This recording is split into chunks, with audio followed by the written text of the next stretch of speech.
إلا الله لا إله إلا الله لا إله إلا الله. بسم اللہ الرحمن الرحیم نحمده ونصلی علی رسولہ الکریم اما بعد. محترم ناظرین، جنازے کے غسل دینے کے تعلق سے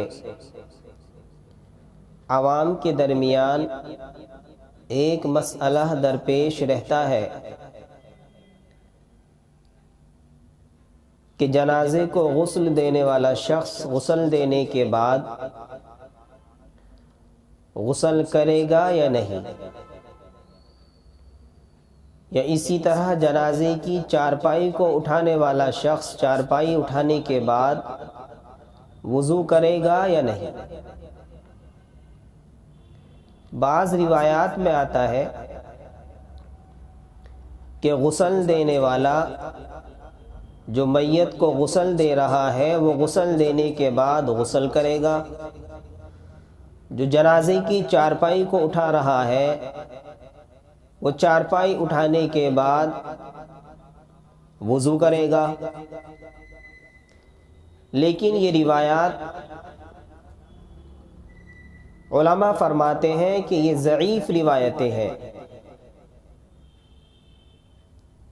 ان روایتوں کے اوپر علماء نے کافی کلام کیا ہے، لیکن چار بڑے ائمہ، امام اعظم ابو حنیفہ رحمۃ اللہ علیہ، امام مالک رحمۃ اللہ علیہ، امام شافعی رحمۃ اللہ علیہ، امام احمد ابن حنبل رحمۃ اللہ علیہ، یہ چاروں ائمہ فرماتے ہیں کہ میت کو غسل دینے والا شخص میت کو غسل دینے کے بعد غسل نہیں کرے گا.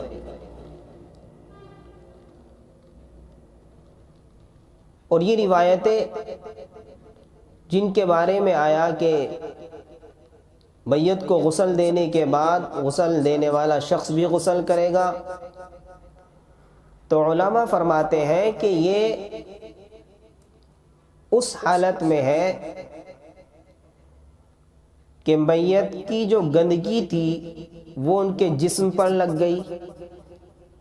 ان کے جسم پر چھینٹیں آ گئی، استحباب کی صورت میں ہے. چنانچہ امام ابو سلیمان معالم السنن میں لکھتے ہیں کہ مجھے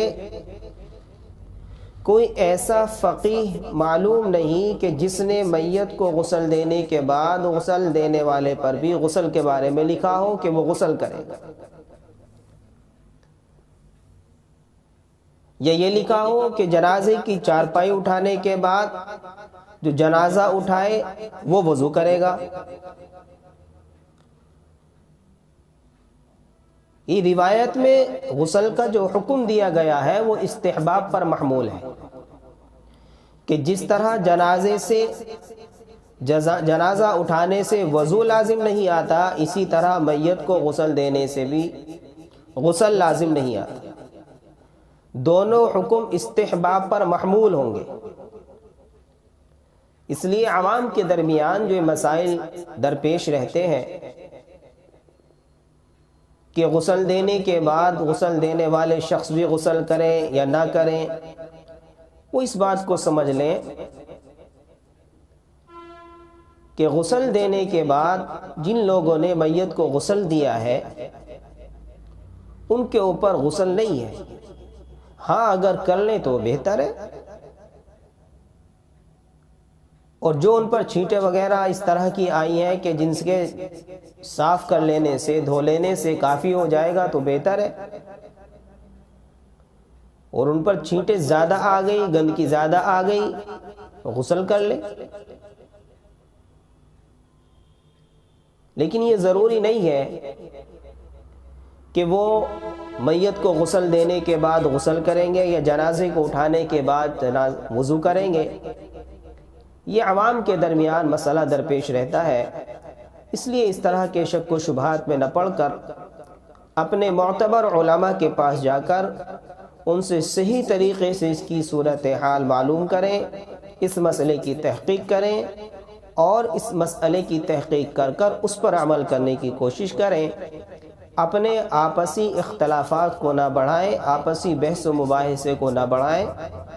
اپنے آپس کے اندر ہی ان مسائل کو حل نہ کریں، بلکہ علماء کے درمیان میں بیٹھ کر علماء سے معلوم کر کر، معتبر علماء سے ان کی تحقیق کر کر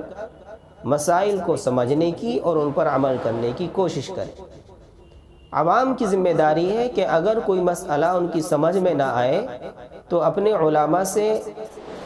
رجوع کرے، اپنے علماء کے پاس جائے، اپنے معتبر علماء سے اس کی تحقیق کرے، اپنے معتبر علماء سے اس کے بارے میں معلوم کرے۔ آج الحمدللہ اللہ کا شکر ہے جگہ جگہ پر علماء موجود ہیں اور جگہ جگہ پر ہماری رہنمائی کر رہے ہیں الحمدللہ۔ اس لیے اپنے درمیان میں کوئی بھی اختلافی مسئلہ نہ بناتے ہوئے اپنے علماء سے تحقیق کر کر اس پر عمل کرنے کی کوشش کریں۔ اللہ ہمیں عمل کی توفیق عطا فرمائے۔ وما توفیقی الا باللہ۔